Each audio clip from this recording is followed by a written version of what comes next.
Jain ಸೈನಿಕರೇ, guest faculty ಬಗ್ಗೆ ಏನ್ wait ಮಾಡ್ತಾ ಇದ್ರಿ ಅದರದ್ದು ಅಪ್ಲಿಕೇಶನ್ ನಾಳೆಯಿಂದ ಹಾಕ್ಬೋದು. ಈಗ ನಿಮಗೆ ಅದು ಅಪ್ಲಿಕೇಶನ್ ಡೇಟ್ ನಾಳೆಯಿಂದ ಪ್ರಾರಂಭವಾಗುತ್ತೆ.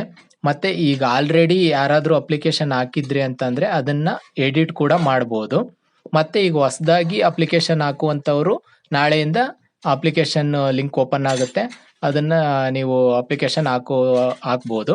ಈಗ ನೋಡಿ 2024-25ನೇ ಶೈಕ್ಷಣಿಕ ಸಾಲಿನಲ್ಲಿ ಇಲಾಖಾ ವ್ಯಾಪ್ತಿಯ ಸರ್ಕಾರಿ ಪ್ರಥಮ ದರ್ಜೆ ಕಾಲೇಜುಗಳಲ್ಲಿ ಸರ್ಕಾರಿ ಸಂಸ್ಕೃತ ಹಾಗೂ ಚಿತ್ರಕಲಾ ಕಾಲೇಜುಗಳು ಒಳಗೊಂಡಂತೆ ಕಾಯಂ ಉಪನ್ಯಾಸಕರಿಗೆ ಕಾರ್ಯಭಾರ ಹಂಚಿಕೆ ಮಾಡಿದ ನಂತರ ಉಳಿಕೆಯಾಗುವ ಬೋಧನಾ ಕಾರ್ಯಭಾರಕ್ಕನುಗುಣವಾಗಿ ಅತಿಥಿ ಉಪನ್ಯಾಸಕರನ್ನು ಅತಿಥಿ ಗ್ರಂಥಪಾಲಕರು ಹಾಗೂ ಅತಿಥಿ ದೈಹಿಕ ಶಿಕ್ಷಣ ನಿರ್ದೇಶಕರು ಇದೆಲ್ಲ ಬೇಕಾಗಿಲ್ಲ ನೋಡ್ರಿ. ಇದ್ರ ಆದಮೇಲೆ ಈಗ ಏನೇನು ಅದಕ್ಕೆ ನಿಮಗೆ ಅರ್ಹತೆ ಬೇಕು ಮತ್ತೆ ಆನ್ಲೈನ್ ಅಪ್ಲಿಕೇಶನ್ ಯಾವಾಗ ಏನು ಅನ್ನೋದನ್ನ ಈಗ ಹೇಳ್ತೀನಿ ನೋಡ್ರಿ. ಆನ್ಲೈನ್ ಮೂಲಕ ಅರ್ಜಿ ಸಲ್ಲಿಸಲು ಅಥವಾ ಎಡಿಟ್ ಮಾಡಲು ಪ್ರಾರಂಭದ ದಿನಾಂಕ 3/1/2025. ಅಂದ್ರೆ ನಾನು ಹೇಳದ್ನಲ್ಲ ಈಗಾಗಲೇ 3/1/2025 ನಾಳೆಯಿಂದ ಆರಂಭ ಆಗುತ್ತೆ. ಎಡಿಟ್ ಕೂಡ ಮಾಡ್ಬೋದು. ಈಗ ಆಲ್ರೆಡಿ ಹಾಕಿರ್ತಕ್ಕಂಥ ತಪ್ಪೇನಾದ್ರೂ ಆಗಿತ್ತು ಅಂತಂದ್ರೆ ಹೊಸದಾಗೂ ಕೂಡ ಹಾಕ್ಬೋದು. ಅರ್ಜಿ ಸಲ್ಲಿಸಲು ಅಥವಾ ಎಡಿಟ್ ಮಾಡಲು ಕೊನೆಯ ದಿನಾಂಕ 8/1/2025. 8ನೇ ತಾರೀಕು ಲಾಸ್ಟ್ ಡೇಟ್ ಇರುತ್ತೆ. ತಾತ್ಕಾಲಿಕ ಮೆರಿಟ್ ಪಟ್ಟಿ ಪ್ರಕಟಿಸುವ ದಿನಾಂಕ 9/1/2025. ಅಂದ್ರೆ ಈಗ ಅವರು ತಾತ್ಕಾಲಿಕ ಮೆರಿಟ್ ಪಟ್ಟಿನ 9/1/2025 ಬಿಡ್ತಾರೆ. ತಾತ್ಕಾಲಿಕ ಮೆರಿಟ್ ಪಟ್ಟಿ ಪ್ರಕಟಿಸಿದ ನಂತರ ಅರ್ಜಿಯನ್ನು ಎಡಿಟ್ ಮಾಡಲು ಅವಕಾಶ 10/1/2025 11/1/2025. ತಾತ್ಕಾಲಿಕ ಕಾರ್ಯಭಾರ ಪ್ರಕಟಿಸುವ ದಿನಾಂಕ 13/1/2025. ಮೆರಿಟ್ ಪಟ್ಟಿ ಅನ್ವಯ ಕಾಲೇಜು ಆಯ್ಕೆ ಕೌನ್ಸಿಲಿಂಗ್ ಪ್ರಕ್ರಿಯೆ ಕೌನ್ಸಿಲಿಂಗ್ ಮಾಡೋದು 20/1/2025 21/2025 ಕೌನ್ಸಿಲಿಂಗ್ ನಲ್ಲಿ ಆಯ್ಕೆ ಆದಂತ ಕಾಲೇಜಿಗೆ ಆಯ್ಕೆ ಮಾಡಿಕೊಂಡಿರ್ತಕ್ಕಂಥದ್ದು ಅಭ್ಯರ್ಥಿಗಳ ಪಟ್ಟಿ ಪ್ರಕಟಿಸುವ ದಿನಾಂಕ ಯಾವಾಗ ಅಂತಂದ್ರೆ 30/1/2025. ಇಲ್ಲಿ ವಿಶೇಷ ಸೂಚನೆ ಅಂತ ಕೊಟ್ಟಿದ್ದಾರೆ. 2024-25ನೇ ಸಾಲಿಗೆ ಈಗಾಗಲೇ ಆನ್ಲೈನ್ ಮೂಲಕ ಅರ್ಜಿ ಸಲ್ಲಿಸಿರುವ ಅಭ್ಯರ್ಥಿಗಳು ಮತ್ತೆ ಹೊಸದಾಗಿ ಅರ್ಜಿ ಸಲ್ಲಿಸುವ ಅವಶ್ಯಕತೆ ಇರುವುದಿಲ್ಲ ಮತ್ತು ಅವಕಾಶ ಇರುವುದಿಲ್ಲ. ಆದರೆ ಈಗಾಗಲೇ ಸಲ್ಲಿಸಿರುವ ಅರ್ಜಿಯಲ್ಲಿರುವ ಮಾಹಿತಿಯನ್ನು ತಿದ್ದುಪಡಿ ಅಥವಾ ಅಪ್ಡೇಟ್ ಮಾಡಲು ಇಚ್ಛಿಸಿದಲ್ಲಿ ಅಪ್ಲಿಕೇಶನ್ ಎಡಿಟ್ ಆಪ್ಷನ್ ಮೂಲಕ ತಿದ್ದುಪಡಿ ಮಾಡಲು ಅವಕಾಶ ನೀಡಲಾಗಿದೆ. ಆನ್ಲೈನ್ ಅರ್ಜಿ ಸಲ್ಲಿಸಲು ಅಥವಾ ಎಡಿಟ್ ಮಾಡಲು ಇಲಾಖೆಯ ಅಂತರ್ಜಾಲ ತಾಣ dce.karnataka.gov.in ಮೂಲಕ ನೀವು ಸಂಪರ್ಕಿಸಬಹುದು. ಸರ್ಕಾರಿ ಚಿತ್ರಕಲಾ ಅಥವಾ ಸಂಸ್ಕೃತ ಕಾಲೇಜುಗಳಿಗೆ ಸಂಬಂಧಿಸಿದಂತೆ ಪ್ರತ್ಯೇಕ ಅರ್ಜಿಗಳನ್ನು ನಿಗದಿಪಡಿಸಿದ್ದು, ಅದರಂತೆ ಲಭ್ಯವಿರುವ ಪ್ರತ್ಯೇಕ ಆನ್ಲೈನ್ ಅಪ್ಲಿಕೇಶನ್ ಲಿಂಕ್ ಮೂಲಕ ಮಾತ್ರ ಅರ್ಜಿಯನ್ನು ಸಲ್ಲಿಸುವುದು. ಈಗ ನೋಡ್ರಿ, ನಾನು ಏನು ಈಗ ಆನ್ಲೈನ್ ಮೂಲಕ ಯಾವಾಗ ಅರ್ಜಿ ಹಾಕಬೇಕು ಮತ್ತೆ ಕೊನೆ ದಿನಾಂಕ ಯಾವಾಗ ಮತ್ತೆ ತಾತ್ಕಾಲಿಕ ಮೆರಿಟ್ ಪಟ್ಟಿ ಯಾವಾಗ ಮತ್ತೆ ತಾತ್ಕಾಲಿಕ ಮೆರಿಟ್ ಪಟ್ಟಿ ಪ್ರಕಟಿಸಿದ ನಂತರ ಅರ್ಜಿಯನ್ನು ಎಡಿಟ್ ಮಾಡಲು ಯಾವಾಗ ಅವಕಾಶ ಇದೆ, ಕಾರ್ಯಭಾರ ಪ್ರಕಟಿಸುವ ದಿನಾಂಕ ಯಾವಾಗ, ಮೆರಿಟ್ ಪಟ್ಟಿಯನ್ನು ಕಾಲೇಜು ಆಯ್ಕೆ ಕೌನ್ಸಿಲಿಂಗ್ ಪ್ರಕ್ರಿಯೆ ಯಾವಾಗ ಮತ್ತೆ ಕೌನ್ಸಿಲಿಂಗ್ ನಲ್ಲಿ ಕಾಲೇಜು ಆಯ್ಕೆ ಮಾಡಿಕೊಂಡ ಅಭ್ಯರ್ಥಿಗಳ ಪಟ್ಟಿ ಪ್ರಕಟಿಸುವ ದಿನಾಂಕ ಯಾವಾಗ ಅಂತ ಎಲ್ಲ ಇಲ್ಲಿ ವಿವರವಾಗಿ ಹೇಳಿದ್ದೀನಿ. ಮತ್ತೆ ಈಗ ನಾನು ವಿಶೇಷ ಸೂಚನೆನೂ ಕೂಡ ಹೇಳಿದ್ದೀನಿ ನಿಮಗೆ. ಈಗ ಆಲ್ರೆಡಿ ಮುಂಚೆ ಕಾಲ್ ಮಾಡಿದ್ರಲ್ವಾ, ಅವಾಗ ಅಪ್ಲಿಕೇಶನ್ ಹಾಕಿರ್ತಕ್ಕಂಥವ್ರು ತಪ್ಪಾಗಿದ್ರೆ ಅದನ್ನ ಎಡಿಟ್ ಮಾಡ್ಕೋಬಹುದು. ಇಲ್ಲ ಅಂತ ಅಂದ್ರೆ ಹೊಸದಾಗಿ ಹಾಕುವಂತವ್ರು ಹಾಕ್ಬೋದು. ಮತ್ತೆ ಈಗ ನೋಡ್ರಿ, ಆಯ್ಕೆ ಪ್ರಕ್ರಿಯೆ ಯಾವ ತರ ಇರುತ್ತಂತಂದ್ರೆ ಈ ಕೆಳಕಂಡ ಮಾನದಂಡಗಳನ್ವಯ ಅಭ್ಯರ್ಥಿಗಳು ವಿಷಯವಾರು ಮೆರಿಟ್ ಲಿಸ್ಟ್ ಅನ್ನು ತಯಾರಿಸಲಾಗುವುದು. ವಿದ್ಯಾರ್ಹತೆ ಅಂತಂದ್ರೆ ಅಭ್ಯರ್ಥಿಯು 2 ವರ್ಷ ಸ್ನಾತಕೋತ್ತರ ಪದವಿಯಲ್ಲಿ ಗಳಿಸಿರುವ ಒಟ್ಟು ಶೇಕಡಾವಾರು ಅಂಕಗಳು ಅಂದ್ರೆ 25% ಗಣನೆಗೆ ತಗೊಂತಾರೆ. ಉದಾಹರಣೆಗೆ ಅಭ್ಯರ್ಥಿಯು ಸ್ನಾತಕೋತ್ತರ ಪದವಿಯಲ್ಲಿ 60 ಅಂಕ ಪಡೆದಿದ್ದಲ್ಲಿ ಅದರ 25% ಭಾಗವನ್ನು ಅಂದ್ರೆ 15 ಅಂಕಗಳನ್ನು ಎಂಬುದಾಗಿ ಗಣನೆಗೆ ತೆಗೆದುಕೊಳ್ಳುತ್ತಾರೆ. ಗರಿಷ್ಠ 25 ಅಂಕ, ಎಷ್ಟೇ ಆದ್ರೂ ಗರಿಷ್ಠ 25 ಅಂಕ ತಗೊಂತಾರೆ. ಹೆಚ್ಚುವರಿ ವಿದ್ಯಾರ್ಹತೆ PhD ವಿದ್ಯಾರ್ಹತೆ ಪಡೆದಿದ್ದಲ್ಲಿ ಅವರಿಗೆ 12 ಅಂಕ ಕೊಡ್ತಾರೆ. NET, KCET ಅಥವಾ SLET ವಿದ್ಯಾರ್ಹತೆ ಪಡೆದಿದ್ದಲ್ಲಿ ಅವರಿಗೆ 9 ಅಂಕ ಕೊಡ್ತಾರೆ. MPhil ವಿದ್ಯಾರ್ಹತೆ ಪಡೆದಿದ್ದಲ್ಲಿ ಅವರಿಗೆ 6 ಅಂಕ ಕೊಡ್ತಾರೆ. ಈಗ PhDಗೆ 12, ಅದಕ್ಕೇನೆ ಟಾಪ್ ಜಾಸ್ತಿ ಇರತಕ್ಕಂಥದ್ದು. ನೆಟ್, KCET ಅಥವಾ ಸ್ಲೆಟ್ ಇದಕ್ಕೆ 9 ಅಂಕ. MPhil ವಿದ್ಯಾರ್ಹತೆ ಪಡೆದಿದ್ರೆ ಅವರಿಗೆ 6 ಅಂಕ. ಅನುಭವ: ಹಿಂದಿನ ವರ್ಷಗಳಲ್ಲಿ ಸರ್ಕಾರಿ ಪ್ರಥಮ ದರ್ಜೆ ಕಾಲೇಜುಗಳಲ್ಲಿ ಅತಿಥಿ ಉಪನ್ಯಾಸಕರಾಗಿ ಸೇವೆ ಸಲ್ಲಿಸಿರುವ ಅವಧಿಗೆ ಪ್ರತಿ ಶೈಕ್ಷಣಿಕ ವರ್ಷಕ್ಕೆ 3 ಅಂಕ ಕೊಡ್ತಾರೆ. ಅಂದ್ರೆ ಅವರು ಎಕ್ಸ್ಪೀರಿಯನ್ಸ್ ಮೇಲೆ ಒಂದು ವರ್ಷಕ್ಕೆ ಎಷ್ಟು ವರ್ಷ ಮಾಡಿದಾರೋ ಒಂದು ವರ್ಷಕ್ಕೆ 3 ಅಂಕ ಎನ್ನುವಂತೆ 16 ವರ್ಷ, ಗರಿಷ್ಠ 16 ವರ್ಷಕ್ಕೆ ಕೊಡ್ತಾರೆ 48 ಅಂಕನ. ಅಂದ್ರೆ 16 ವರ್ಷ ಅವ್ರದ್ದೇನಾದ್ರು ಸರ್ವಿಸ್ ಇತ್ತು ಅಂತಂದ್ರೆ 48 ಅಂಕ ಅವರಿಗೆ ಸಿಗುತ್ತೆ. ಈಗ ಕೆಲವರು 3 ವರ್ಷ ಮಾಡಿರ್ತಾರೆ, 4 ವರ್ಷ ಮಾಡಿರ್ತಾರೆ. ಅವ್ರಿಗೆ ಏನಂತಂದ್ರೆ ಪ್ರತಿ ಒಂದು ವರ್ಷಕ್ಕೆ 3 ಅಂಕದಂತೆ ಅವರಿಗೆ ಅಂಕ ಸಿಗ್ತಾ ಹೋಗ್ತದೆ. ಈಗ ಅವ್ರದ್ದು ನೆಟ್ಟು ಕೂಡ ಆಗಿತ್ತು ಅಥವಾ ಕೆಸೆಟ್ ಆಗಿತ್ತು ಅಂತಂದ್ರೆ ಆ ಅಂಕನೂ ಬರುತ್ತೆ, ಮತ್ತೆ ಈ ಒಂದು ಅನುಭವದ ಅಂಕನೂ ಕೂಡ. ಅಂದ್ರೆ ಈಗ ಆಲ್ರೆಡಿ ಅವರು ವರ್ಕ್ ಮಾಡಿರ್ತಾರಲ್ಲ, ಅದಕ್ಕೆ ಎಷ್ಟು ವರ್ಷ ಮಾಡಿದ್ದಾರೆ ಅನ್ನೋದಕ್ಕೆ ಪ್ರತಿಯೊಂದು ಒಂದೊಂದು ವರ್ಷಕ್ಕೂ ಸಮೇತ 3 ಅಂಕನ ಕೊಡ್ತಾ ಹೋಗ್ತಾರೆ. ಮತ್ತೆ ನೋಡಿ ಇಲ್ಲಿ ಈಗ ಇದ್ರೊಳಗೆ ಯಾವ್ದಾದ್ರು ಅವ್ರು ಕನ್ಸಿಡರ್ ಮಾಡ್ತಾರೆ. ಫಾರ್ ಎಕ್ಸಾಂಪಲ್ ಈಗ ಕೆಲವ್ರದ್ದು ಏನಾಗಿರುತ್ತೆ ಅಂತಂದ್ರೆ PhD ನೆಟ್ಟು ಕೆಸೆಟ್ ಈ ತರದಾಗಿತ್ತು ಅಂತಂದ್ರೆ PhD ನೂ ಸಿಗುತ್ತೆ, ನೆಟ್ಟು ಅಥವಾ ಕೆಸೆಟ್ ಎರಡರಲ್ಲಿ ಯಾವ್ದಾದ್ರು ಒಂದ್ ಸಿಗುತ್ತೆ. ಮತ್ತೆ ಟೋಟಲ್ ಇದು 100 ಮಾರ್ಕ್ಸ್ ಆಗುತ್ತೆ. ಅರ್ಹ ವಿಕಲ ಚೇತನ ಅಭ್ಯರ್ಥಿಗಳಿಗೆ ಹೆಚ್ಚುವರಿಯಾಗಿ 10 ಅಂಕಗಳನ್ನು ನೀಡಲಾಗುವುದು. Person with disability, physically handicapped ಇವರಿಗೆ 10 ಅಂಕಗಳು ನೀಡಲಾಗ್ತದೆ. ನೋಡಿ ಇದೆಲ್ಲ ಈಗ ಏನಿದೆ, ಈಗ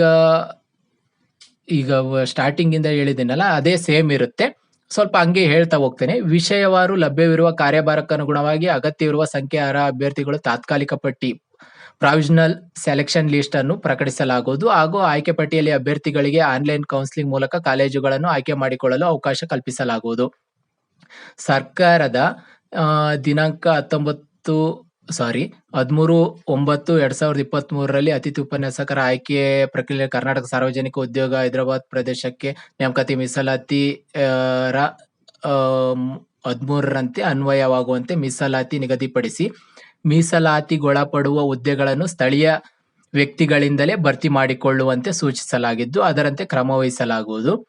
ಆಯ್ಕೆಯಾಗುವ ಅತಿಥಿ ಉಪನ್ಯಾಸಕರಿಗೆ ಸರ್ಕಾರದ ಆದೇಶ ಸಂಖ್ಯೆ ಅದೆಲ್ಲ ಬೇಡ, ದಿನಾಂಕ 4/3/2024 ತಿದ್ದುಪಡಿ ಆದೇಶ ದಿನಾಂಕ 16/3/2024 ಅನ್ವಯ ಅತಿಥಿ ಉಪನ್ಯಾಸಕರಿಗೆ ನಿರ್ವಹಿಸುವ ಕಾರ್ಯಭಾರಕ್ಕೆ ಹಾಗೂ ಅರ್ಜಿ ಸಲ್ಲಿಸುವ ಸಂದರ್ಭದಲ್ಲಿ ಹೊಂದಿದ್ದ ಅರ್ಹತೆಗೆ ವಿದ್ಯಾರ್ಹತೆ ಸೇವಾವಧಿ ಅನುಗುಣವಾಗಿ ಗೌರವಧನವನ್ನು ಪಾವತಿಸಲಾಗುವುದು. ಅತಿಥಿ ಉಪನ್ಯಾಸಕರಿಗೆ ಪ್ರಾಯೋಗಿಕ ತರಗತಿ ಫೀಲ್ಡ್ ವರ್ಕ್ ಇಲ್ಲದೆ ಇರುವ, ನೋಡ್ರಿ ಇಲ್ಲಿಷ್ಟೇ, ಕಲಾ ವಿಭಾಗ, ವಾಣಿಜ್ಯ ವಿಭಾಗ ಏನು ಈ ತರ ಬರ್ತವೆ ಅವರಿಗೆ ಕನಿಷ್ಠ 4 ಗಂಟೆ ಮತ್ತು ಗರಿಷ್ಠ 15 ಗಂಟೆ. ಮತ್ತೆ ಈಗ ಪ್ರಾಯೋಗಿಕ ತರಗತಿ ಫೀಲ್ಡ್ ವರ್ಕ್ ಇರುವ ವಿಜ್ಞಾನ ಹಾಗೂ ಇತರೆ ವಿಷಯಗಳಿಗೆ ವಾರಕ್ಕೆ ಕನಿಷ್ಠ 4 ಗಂಟೆ ಮತ್ತು ಗರಿಷ್ಠ 19 ಗಂಟೆಗಳ ಕಾರ್ಯಭಾರವನ್ನು ಹಂಚಿಕೆ ಮಾಡಲಾಗುವುದು. ದೈಹಿಕ ಶಿಕ್ಷಣ ಹಾಗೂ ಗ್ರಂಥಾಲಯ ವಿಜ್ಞಾನ, ಲೈಬ್ರರಿ ಸೈನ್ಸ್ ವಿಷಯಗಳನ್ನು ಬೋಧಿಸಲು ಆಯ್ಕೆಗೊಳ್ಳುವ ಅತಿಥಿ ಉಪನ್ಯಾಸಕರಿಗೆ ಗರಿಷ್ಠ 19 ಗಂಟೆಗಳ ಕಾರ್ಯಭಾರವನ್ನು ಹಂಚಿಕೆ ಮಾಡಲಾಗುವುದು. ನಿಗದಿಪಡಿಸಿರುವ 15/19 ಗಂಟೆಗಳಿಗಿಂತ ಕಡಿಮೆ ಕಾರ್ಯಭಾರವಿದ್ದಲ್ಲಿ ಎಷ್ಟು ಗಂಟೆಗಳ ಕಾರ್ಯಭಾರ ಲಭ್ಯವಿದೆಯೋ ಅಷ್ಟಕ್ಕೆ ಅನುಗುಣವಾಗಿ ಗೌರವಧನವನ್ನು ನೀಡಲಾಗುವುದು. ಎಷ್ಟು ಅವರು ಕಾರ್ಯಭಾರ ಮಾಡ್ತಾರೋ ಅಷ್ಟಕ್ಕೆ ಗೌರವಧನ ನೀಡಲಾಗ್ತದೆ. ಕಾಲೇಜು ದೈಹಿಕ ಶಿಕ್ಷಣ ನಿರ್ದೇಶಕರು ಹಾಗೂ ಗ್ರಂಥಪಾಲಕರ ಹುದ್ದೆಗಳು ಖಾಲಿ ಇರುವ ಕಾಲೇಜುಗಳಲ್ಲಿ ಅತಿಥಿ ದೈಹಿಕ ಶಿಕ್ಷಣ ನಿರ್ದೇಶಕರು ಹಾಗೂ ಅತಿಥಿ ಗ್ರಂಥಪಾಲಕರ ಸೇವೆಯನ್ನು ಬಳಸಿಕೊಳ್ಳಲು ಉದ್ದೇಶಿಸಲಾಗಿದ್ದು ಆಯ್ಕೆಯಾದ ಅಭ್ಯರ್ಥಿಗಳಿಗೆ ವಿಷಯಗಳನ್ನು ಬೋಧಿಸಲು ಆಯ್ಕೆಗೊಳ್ಳುವ ಅತಿಥಿ ಉಪನ್ಯಾಸಕರಿಗೆ ನೀಡುವ ಗೌರವಧನಕ್ಕೆ ಸಮಾನಾಗಿ ಗೌರವಧನವನ್ನು ನೀಡಲಾಗುವುದು. ಅಭ್ಯರ್ಥಿಗಳು ಅತಿಥಿ ಉಪನ್ಯಾಸಕರಾಗಿ ಸರ್ಕಾರಿ ಪ್ರಥಮ ದರ್ಜೆ ಕಾಲೇಜುಗಳಲ್ಲಿ ಹಿಂದೆ ಸಲ್ಲಿಸಿರುವ ಸೇವಾನುಭವ ವಿವರಗಳನ್ನು ಪ್ರಾಂಶುಪಾಲರಿಗೆ ನಿಗದಿತ ನಮೂನೆಯಲ್ಲಿ ಪಡೆದು ಸದರಿ ಸೇವಾ ವಿವರಗಳನ್ನು ಆನ್ಲೈನ್ ಅರ್ಜಿಯಲ್ಲಿ ಯಥಾ ನಮೂದಿಸುವುದು. ಪತ್ರದ ನಮೂನೆಯನ್ನು ಇದರೊಂದಿಗೆ ಲಗತ್ತಿಸಿದೆ. 2024-25ನೇ ಸಾಲಿನಲ್ಲಿ ಕರ್ತವ್ಯ ನಿರ್ವಹಿಸಿರುವ ಅಭ್ಯರ್ಥಿಗಳು ಆನ್ಲೈನ್ ಅರ್ಜಿ ಸಲ್ಲಿಸಿರುವ ಅರ್ಜಿಯನ್ನು ಎಡಿಟ್ ಮಾಡುವ ದಿನಾಂಕದವರೆಗೆ ಮಾತ್ರ ಸೇವಾ ವಿವರಗಳನ್ನು ಸಂಬಂಧಪಟ್ಟ ಕಾಲೇಜಿನ ಪ್ರಾಂಶುಪಾಲರಿಂದ ಪಡೆದು ಆನ್ಲೈನ್ ಅರ್ಜಿಯಲ್ಲಿ ನಮೂದಿಸುವುದು. ಅತಿಥಿ ಉಪನ್ಯಾಸಕ ಸೇವೆಗೆ ಅರ್ಜಿ ಸಲ್ಲಿಸುವ ಅಭ್ಯರ್ಥಿಗಳು ಒಂದು ವಿಷಯಕ್ಕೆ ಒಂದೇ ಅರ್ಜಿಯನ್ನು ಮಾತ್ರ ಸಲ್ಲಿಸುವುದು. ಒಂದಕ್ಕಿಂತ ಹೆಚ್ಚಿನ ಅರ್ಜಿಗಳನ್ನು ಸಲ್ಲಿಸಿದಲ್ಲಿ ಅಂತ ಅಭ್ಯರ್ಥಿಗಳ ಅರ್ಜಿಯನ್ನು ಪರಿಗಣಿಸಲಾಗುವುದಿಲ್ಲ. ಮತ್ತೆ ಇದು ನೋಡಿ, ಸಾಮಾನ್ಯ ನಾರ್ಮಲ್ ಆಗಿ ಮುಂಚೆ ಏನ್ ಹೇಳಿದ್ನಲ್ಲ ಅದೇ ಇರ್ತದೆ. ಮತ್ತೆ ಇಲ್ಲಿ ನೋಡಿ, ಅಭ್ಯರ್ಥಿಗಳು ಫಸ್ಟ್ ಇಂದು ಪ್ರಮಾಣ ಪತ್ರ, ಸೇವಾ ಪ್ರಮಾಣ ಪತ್ರ ಮತ್ತಿತರ ದಾಖಲೆಗಳು ಪ್ರಾಂಶುಪಾಲರ ಮೂಲಕ ಇಲಾಖೆನಲ್ಲಿ 1 ಬಾರಿ ಕ್ರಮಬದ್ಧವಾಗಿ ಅಪ್ಲೋಡ್ ಮಾಡಲಾಗುವುದು. ಮತ್ತೆ ಈಗ ನೋಡ್ರಿ, ಏನಾದ್ರೂ ತಪ್ಪು ಮಾಹಿತಿ ನಮೂದಿಸಿರುವುದು ಕಂಡು ಬಂದಲ್ಲಿ ಕೂಡಲೇ ಗಮನ ಹರಿಸಿ ಅರ್ಜಿ ಸಲ್ಲಿಸುವ ಕೊನೆ ದಿನಾಂಕದೊಳಗೆ ಸಲ್ಲಿಸಿರುವ ಅರ್ಜಿಯನ್ನು ಆದ್ರೆ ಏನಾದ್ರೂ ತಪ್ಪು ಮಾಡಿದ್ರಿ ಅಂತಂದ್ರೆ ಅದನ್ನ ಎಡಿಟ್ ಮಾಡ್ಕೋಬಹುದು. ಅಭ್ಯರ್ಥಿಗಳು ಅತಿಥಿ ಉಪನ್ಯಾಸಕರ ಸೇವೆಗಾಗಿ ಆನ್ಲೈನ್ ಅರ್ಜಿ ಸಲ್ಲಿಸುವ ಕೊನೆ ದಿನಾಂಕದೊಳಗೆ ಪಡೆದುಕೊಂಡಿರುವ ಶೈಕ್ಷಣಿಕ ಅರ್ಹತೆ ಹಾಗೂ ಸೇವಾ ವಿವರಗಳನ್ನು ಮಾತ್ರ 2024-25ನೇ ಸಾಲಿಗೆ ಪರಿಗಣಿಸಲಾಗುವುದು. ಅರ್ಜಿ ಸಲ್ಲಿಸಿದ ಕೊನೆಯ ದಿನಾಂಕದ ನಂತರ ಅಥವಾ ಶೈಕ್ಷಣಿಕ ವರ್ಷದ ಮಧ್ಯದಲ್ಲಿ ಪಡೆಯಬಹುದಾದ ಯಾವುದೇ ಶೈಕ್ಷಣಿಕ ಅರ್ಹತೆ ಹಾಗೂ ಸೇವಾ ವಿವರಗಳ ದಾಖಲೆಗಳನ್ನು ಆಯ್ಕೆ ಪ್ರಕ್ರಿಯೆ ಗೌರವಧನ ಪರಿಷ್ಕರಣೆಗೆ ಹಾಗೂ ಮೆರಿಟ್ ಪಟ್ಟಿಗೆ ಪರಿಗಣಿಸಲಾಗುವುದಿಲ್ಲ. ಅಂದ್ರೆ ಅವ್ರು ಏನು ಲಾಸ್ಟ್ ಡೇಟ್ ಕೊಟ್ಟಿದ್ದಾರೆ ಅಷ್ಟ್ರೊಳಗೆ ನಿಮ್ದು ಕೆಸೆಟ್ ಆಗಿರ್ಬೋದು, ನೆಟ್ ಆಗಿರ್ಬೇಕು. ಈಗ ಈ ಡೇಟ್ ಮುಗಿದ ಮೇಲೆ ನಿಮ್ದು ಆಯ್ತು ಅಂತಂದ್ರೆ ಅವ್ರು ಪರಿಗಣಿಸಲ್ಲ ಅನ್ನುವುದು ಇಲ್ಲಿ ಸ್ಪಷ್ಟವಾಗಿ ಗೊತ್ತಾಗ್ತದೆ. ಅದನ್ನ ಒಂದ್ ಸ್ವಲ್ಪ ಕರೆಕ್ಟ್ ಆಗಿ ನೋಡ್ಕೊಳ್ಳಿ. ಮತ್ತೆ ನೋಡಿ, ಪ್ರಸ್ತುತ ಕೌನ್ಸಿಲಿಂಗ್ ಪ್ರಕ್ರಿಯೆಯಲ್ಲಿ ಶೈಕ್ಷಣಿಕ ವರ್ಷದ ಮಧ್ಯಭಾಗದಲ್ಲಿ ನಡೆಸಲಾಗುತ್ತಿರುವ ಹಿನ್ನೆಲೆಯಲ್ಲಿ 2024-25ನೇ ಸಾಲಿಗೆ ದಿನಾಂಕ 3/10/2024ರಿಂದ ತಾತ್ಕಾಲಿಕವಾಗಿ ಮುಂದುವರಿಸಲ್ಪಟ್ಟ ಪ್ರಸ್ತುತ ಕೌನ್ಸಿಲಿಂಗ್ನಲ್ಲಿ ಆಯ್ಕೆಯಾಗಬಹುದಾದ ಹಾಗೂ ಹೊಸದಾಗಿ 2024-25ನೇ ಸಾಲಿಗೆ ಆಯ್ಕೆಯಾಗುವ ಅತಿಥಿ ಉಪನ್ಯಾಸಕರನ್ನು ದಿನಾಂಕ 2/8/2025 ಕಾಮನ್ ಟರ್ಮಿನೇಷನ್ ಡೇಟ್, ಅಂದ್ರೆ ಈಗ ಮುಂಚೆ ಮಾಡಿರ್ತಾರಲ್ಲ ಅವ್ರನ್ನ ಕಾಮನ್ ಟರ್ಮಿನೇಷನ್ ಡೇಟ್ ಅಂತಂದ್ರೆ 2ನೇ ತಾರೀಕು, ಅಂದ್ರೆ ಇವತ್ತು ಅವ್ರನ್ನ ಟರ್ಮಿನೇಷನ್ ಮಾಡ್ತಾರೆ. ಮತ್ತೆ ಈಗ ಅವರು ಕೂಡ ಅರ್ಜಿ ಹಾಕ್ಬೇಕಾಗ್ತದೆ, ಈಗ ಏನ್ ಮಾಡ್ತಿದಾರ ಅವರು. ಮತ್ತೆ ಅತಿಥಿ ಉಪನ್ಯಾಸಕ ಆಕಾಂಕ್ಷಿಗಳು ವೆಬ್ಸೈಟ್ ನಲ್ಲಿ ಸರ್ಕಾರಿ ಪ್ರಥಮ ದರ್ಜೆ ಕಾಲೇಜುಗಳಿಗೆ ಪ್ರತ್ಯೇಕ ಲಭ್ಯವಿರುವ ಆನ್ಲೈನ್ ಅಪ್ಲಿಕೇಶನ್ ಲಿಂಕ್ ಮೂಲಕ ಮತ್ತು ಸರ್ಕಾರಿ ಚಿತ್ರಕಲಾ ಅಥವಾ ಸಂಸ್ಕೃತ ಕಾಲೇಜುಗಳಿಗೆ ಸಂಬಂಧಿಸಿದಂತೆ ಲಭ್ಯವಿರುವ ಆನ್ಲೈನ್ ಅಪ್ಲಿಕೇಶನ್ ಲಿಂಕ್ ಮೂಲಕ ಮಾತ್ರ ಅರ್ಜಿಯನ್ನು ಸಲ್ಲಿಸುವುದು. ಕೌನ್ಸಿಲಿಂಗ್ ಮೂಲಕ ಆಯ್ಕೆಗೊಂಡ ಅಭ್ಯರ್ಥಿಗಳು ಆಯಾ ಕಾಲೇಜುಗಳಲ್ಲಿ ಅತಿಥಿ ಉಪನ್ಯಾಸಕರ ಕರ್ತವ್ಯಕ್ಕೆ ವರದಿ ಮಾಡಿಕೊಳ್ಳದಿದ್ದಲ್ಲಿ ಅವರ ಬದಲಿಗೆ ಮೆರಿಟ್ ಪಟ್ಟಿಯಲ್ಲಿನ ನಂತರದ ಅಭ್ಯರ್ಥಿಯನ್ನು ಕೌನ್ಸಿಲಿಂಗ್ ಮೂಲಕ ಆಯ್ಕೆ ಮಾಡಲಾಗುವುದು. ವಿವಿಧ ಕಾರಣಗಳಿಂದ ನಿಗದಿತ ಕೌನ್ಸಿಲಿಂಗ್ ನಲ್ಲಿ ಭಾಗವಹಿಸದ ಅಥವಾ ಭಾಗವಹಿಸಿ ಕಾಲೇಜು ಆಯ್ಕೆ ಮಾಡಿಕೊಳ್ಳದ ಹಾಗೂ ಕೌನ್ಸಿಲಿಂಗ್ ನಲ್ಲಿ ಕಾಲೇಜು ಆಯ್ಕೆ ಮಾಡಿಕೊಂಡು ಕಾಲೇಜಿನಲ್ಲಿ ಕರ್ತವ್ಯಕ್ಕೆ ಹಾಜರಾಗದ ಅಭ್ಯರ್ಥಿಗಳಿಗೆ ಪುನಃ 2ನೇ ಬಾರಿ ಕೌನ್ಸಿಲಿಂಗ್ ನಲ್ಲಿ ಭಾಗವಹಿಸಲು ಅವಕಾಶ ನೀಡುವುದಿಲ್ಲ. ಮತ್ತೆ ಅವರು ಈಗ ಏನಾದ್ರು ಅವ್ರ ಕೌನ್ಸಿಲಿಂಗಿಗೆಲ್ಲ ಹೋಗ್ಬಿಟ್ಟು ಅಕಸ್ಮಾತ್ ನೀವೇನಾದ್ರೂ ಕಾಲೇಜಿಗೆ ಹೋಗ್ಲಿಲ್ಲ ಅಂತಂದ್ರೆ ಅಥವಾ ಕೌನ್ಸಿಲಿಂಗ್ ಅಟೆಂಡ್ ಮಾಡ್ಲಿಲ್ಲ ಅಂತಂದ್ರೆ ಇನ್ನೊಂದು ಅವಕಾಶ ಕೊಡಲ್ಲ ಅಂತ ಅವ್ರು ಹೇಳಿದ್ದಾರೆ. ಆನ್ಲೈನ್ ಅರ್ಜಿಯಲ್ಲಿ ಕಲ್ಯಾಣ ಕರ್ನಾಟಕ ಮೀಸಲಾತಿ ಕೋರಿ ಸಲ್ಲಿಸಿದ ಅದರನ್ವಯ ಆಯ್ಕೆಗೊಂಡ ಸಂಬಂಧಪಟ್ಟ ಕಾಲೇಜಿನಲ್ಲಿ ಕರ್ತವ್ಯಕ್ಕೆ ಹಾಜರಾಗುವ ಸಂದರ್ಭದಲ್ಲಿ ಕಲ್ಯಾಣ ಕರ್ನಾಟಕ ಮೀಸಲಾತಿ ಪ್ರಮಾಣ ಪತ್ರ ಪ್ರಾಂಶುಪಾಲರ ಸಮಕ್ಷಮ ಹಾಜರುಪಡಿಸಲು ವಿಫಲರಾದಲ್ಲಿ ಹಾಜರುಪಡಿಸಿದ ಪ್ರಮಾಣ ಪತ್ರವು ತಿರಸ್ಕೃತಗೊಂಡಲ್ಲಿ ಅಂತಹ ಅಭ್ಯರ್ಥಿಗಳನ್ನು ಅತಿಥಿ ಉಪನ್ಯಾಸಕರ ಆಯ್ಕೆ ಪ್ರಕ್ರಿಯೆಯಿಂದ ಅನರ್ಹಗೊಳಿಸಲಾಗುವುದು. ಅಂದ್ರೆ ಅವ್ರು ಸರ್ಟಿಫಿಕೇಟ್ ಅದೆಲ್ಲ ಏನಾದ್ರು ಕೊಡೋದಕ್ಕೆ ಅವರು ವಿಫಲರಾದ್ರು ಅಂತಂದ್ರೆ ಅವ್ರನ್ನ ಅನರ್ಹರು ಅಂತ ಮಾಡಲಾಗ್ತದೆ. ಸೇಮ್ ಅದೇನೆ ಮೇಲೆ ಹೇಳಿರ್ತಕ್ಕಂಥದ್ದೇ ಇರ್ತಕ್ಕಂಥದ್ದು. ಕೌನ್ಸಿಲಿಂಗ್ ಪ್ರಕ್ರಿಯೆಯಲ್ಲಿ ಕಾಲೇಜು ಆಯ್ಕೆ ಮಾಡಿಕೊಂಡು ಕಾಲೇಜಿನಲ್ಲಿ ಕರ್ತವ್ಯಕ್ಕೆ ಹಾಜರಾದ ನಂತರದಲ್ಲಿ ಗರಿಷ್ಠ 6 ತಿಂಗಳ ಕಾಲಾವಧಿಗೆ ಗೌರವಧನ ರಹಿತ ಮೆಟರ್ನಿಟಿ ಲೀವ್, ಅಂದ್ರೆ ಈಗ ಫಾರ್ ಎಕ್ಸಾಂಪಲ್ ಯಾರಾದ್ರೂ ಈಗ ಅತಿಥಿ ಉಪನ್ಯಾಸಕರು ಹುದ್ದೆ ಮಾಡ್ತಾ ಇದ್ರು ಅಂತಂದ್ರೆ ಅವರು ಈಗ ಮೆಟರ್ನಿಟಿ ಲೀವ್ಗೆ ಹೋದ್ರು ಅಂತಂದ್ರೆ ಆತರ ಲೀವ್ ಪಡೆದ್ರು ಅಂತಂದ್ರೆ ಸಾಮಾನ್ಯ ಮುಕ್ತಾಯ ದಿನಾಂಕದವರೆಗೆ ಸೀಮಿತಗೊಳಿಸಿ ಸದರಿ ಅವಧಿಯನ್ನು ಸೇವಾ ಅವಧಿ ಎಂದು ಪರಿಗಣಿಸಲಾಗುವುದು. ಮೆಟರ್ನಿಟಿ ಲೀವ್ ಪಡೆದ ಅತಿಥಿ ಉಪನ್ಯಾಸಕರ ಬೋಧನಾ ಕಾರ್ಯಭಾರವನ್ನು ನಿರ್ವಹಿಸಲು ಬದಲಿ ಅತಿಥಿ ಉಪನ್ಯಾಸಕರನ್ನು ತಾತ್ಕಾಲಿಕವಾಗಿ ಆಯ್ಕೆ ಮಾಡಿಕೊಳ್ಳಲಾಗುವುದು.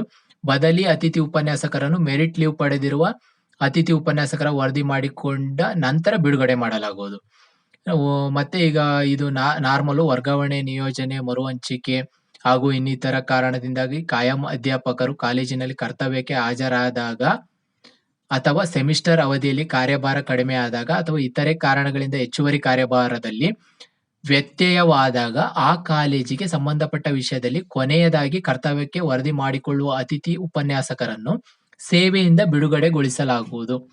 ಅತಿಥಿ ಉಪನ್ಯಾಸಕರನ್ನು ಹೆಚ್ಚುವರಿ ಕಾರ್ಯಭಾರಕ್ಕನುಗುಣವಾಗಿ ತಾತ್ಕಾಲಿಕ ವ್ಯವಸ್ಥೆಯಡಿ ಆಯ್ಕೆ ಮಾಡಿಕೊಳ್ಳುವುದರಿಂದ ಸದರಿ ತಾತ್ಕಾಲಿಕ ಸೇವೆಯನ್ನು ಪರಿಗಣಿಸಿ ಕಾಯಂ ಮಾಡಲು ಮತ್ತು ಸಹಾಯಕ ಪ್ರಾಧ್ಯಾಪಕರ ಹುದ್ದೆಯ ನೇಮಕಾತಿಯಲ್ಲಿ ಆದ್ಯತೆ ನೀಡಲು ಅವಕಾಶ ಇರುವುದಿಲ್ಲ ಹಾಗೂ ಈ ಬಗ್ಗೆ ಕೃಪಾಂಕ ಕೋರಲು ಸಹ ಯಾವುದೇ ಹಕ್ಕು ಇರುವುದಿಲ್ಲ.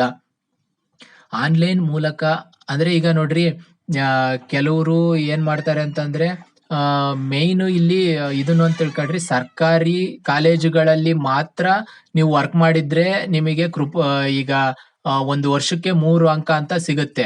ನೀವು ಸರ್ಕಾರಿ ಕಾಲೇಜುಗಳು ಬಿಟ್ಟು ಖಾಸಗಿ ಕಾಲೇಜುಗಳಲ್ಲಿ ಅಥವಾ ಯೂನಿವರ್ಸಿಟಿಗಳಲ್ಲಿ ನೀವು ವರ್ಕ್ ಮಾಡಿದ್ರಿ ಅಂತಂದ್ರೆ ಅದು ನಿಮಗೆ ಒಂದು ವರ್ಷಕ್ಕೆ 3 ಅಂಕ ಏನಿರುತ್ತೆ ಅದು ಅನ್ವಯ ಆಗೋದಿಲ್ಲ.